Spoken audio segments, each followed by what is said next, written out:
तुमचं नाव उपमुख्यमंत्री पदाच्या शर्यतीत? उदय सामंत म्हणाले, सर्व अधिकार एकनाथ शिंदेंना. एकनाथ शिंदे, देवेंद्र फडणवीस आणि अजित पवार आज रात्री केंद्रीय गृहमंत्री अमित शहा यांची भेट घेणार आहेत.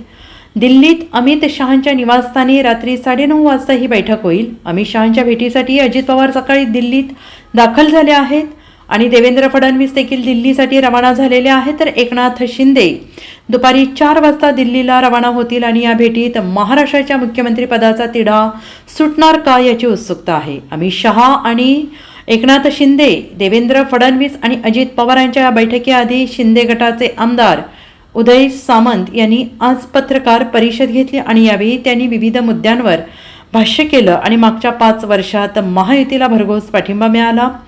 शिवसेनेचे मुख्य नेते एकनाथ शिंदे यांनी त्यांची आणि पक्षाची भूमिका स्पष्ट केली. संवेदनशील आणि बाळासाहेबांचा कडवट सैनिक काय असतो हे काल एकनाथ शिंदेंनी दाखवून दिलं. नरेंद्र मोदी आणि अमित शहा जे निर्णय घेतील तो आम्हाला मान्य असेल असं एकनाथ शिंदे यांनी स्पष्ट केलं. राजकारणातला सुसंस्कृतपणा काल एकनाथ शिंदेंनी दाखवला. विरोधकांची कोल्हेकुई काल थांबली. एकनाथ शिंदेंवर टीका करणं आता तरी विरोधकांनी थांबवावं असं उदय सामंत यांनी सांगितलं आहे.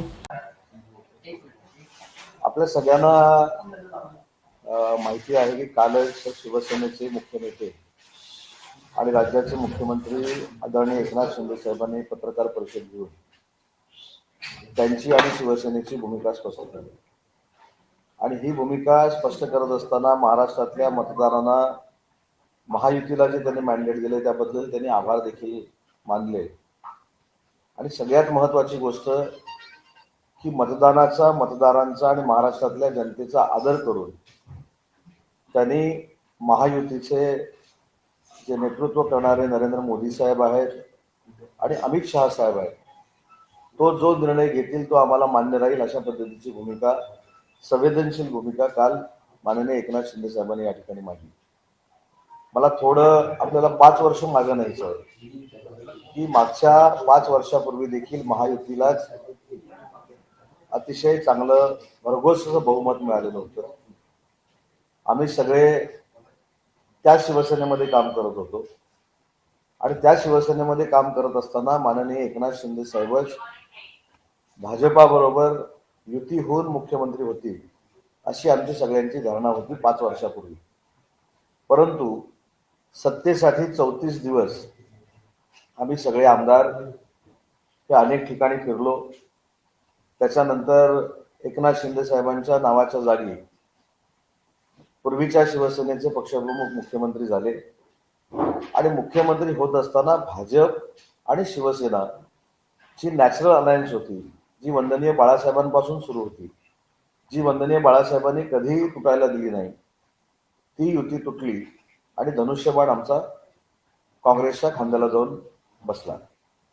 याच्यानंतर ज्या काही घडामोडी झाल्या त्याच्यावर मला आता काही बोलायचं नाही. त्याच्यानंतर उठाव झाला. एकनाथ शिंदे साहेब त्याच्यामध्ये आमचे पुन्हा एकदा नेते झाले. त्यांनी मुख्यमंत्री पदाची सूत्र घेतली आणि मुख्यमंत्री म्हणण्यापेक्षा कॉमन मॅन म्हणून त्यांनी कसं काम केलं हे माझ्यापेक्षा तुम्हाला जास्त माहिती आहे, जनतेला देखील जास्त माहिती आहे. परंतु कायमस्वरूपी काही जे टीका टिप्पणी करतात त्यांना मला या पत्रकार परिषदेतून सांगायचं आहे की संवेदनशील, भावनाप्रधान आणि वंदनीय बाळासाहेबांचा वारसा पुढे नेणारा सच्चा आणि कडवट शिवसैनिक काय असतो हे काल एकनाथ शिंदे साहेबांनी पूर्ण महाराष्ट्राला, पूर्ण देशाला दाखवून दिलेलं आहे. स्वतःच्या सत्तेसाठी, स्वतःच्या पदासाठी जनतेनं दिलेल्या मताचा अनादर करून एखादी वंदनीय बाळासाहेबांच्या विचाराच्या विरोधातली भूमिका ही जशी उभाठाच्या पक्षप्रमुखांनी घेतली तशी न घेता वंदनीय बाळासाहेबांची महायुती ही कायमस्वरूपी टिकली पाहिजे आणि जनतेनं दिलेला जो जनाधार आहे, मताचा आधार आहे, त्याचा सन्मान केला पाहिजे. म्हणून एकनाथ शिंदे साहेबांनी जे काल पाऊल उचललं, माझ्यासारख्याला अभिमान आणि गर्व आहे की मी एकनाथ शिंदे साहेबांसोबत काम करतो, त्यांचा एक सहकारी म्हणून काम करतो. म्हणून आम्ही वारंवार सांगितलेलं आहे की आमच्या राजकीय जीवनातले निर्णय घेण्याचे अधिकार देखील अशा आम्ही संवेदनशील माणसाला दिलेले आहेत की तो सर्वसामान्य माणसांचा, मतदारांचा, जनतेचा विचार करतो. आणि म्हणून आज मी माझ्या ट्विटमध्ये देखील सांगितले की आम्हाला अभिमान आहे, आम्हाला गर्व आहे की आम्ही अशा एका सर्वसामान्य नेत्याबरोबर काम करतो, कॉमन मॅन बरोबर काम करतो, जो फक्त आमच्या सुखदुःखामध्ये नाही तर महाराष्ट्रातल्या प्रत्येक घटकाच्या सुखदुःखामध्ये सामील झालेला असतो, सामील झालेला होता.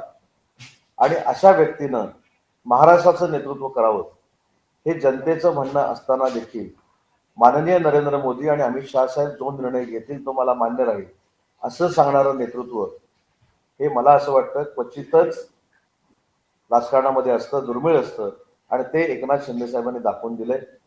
Bureau report SBN Marathi, Mumbai.